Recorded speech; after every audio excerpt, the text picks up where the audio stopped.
So I was driving around looking for a brand new cleanup and I could not get anyone to answer the door. I think I knocked on about 4 doors and I made 2 phone calls and I couldn't find anyone. Let me tell you though, I was running a bit late. After watching the AFL Grand Final on the Saturday, I was driving around on the Sunday looking for a cleanup on the Monday. So you could probably blame this little dilemma on myself. So what I did is I decided to drive out to a suburb where I know there are lots of people with messy yards.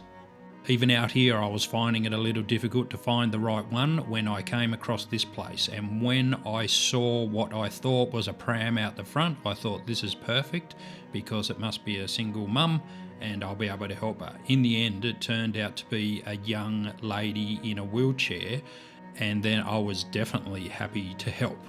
Let me tell you, when I knocked on the door and offered this young lady a free clean-up, she was ecstatic and couldn't wait to get it done. This is the sort of feel-good content that I like, and even though it did cost me quite a bit out of pocket for the tip fees, I was still happy to get stuck in and get it done.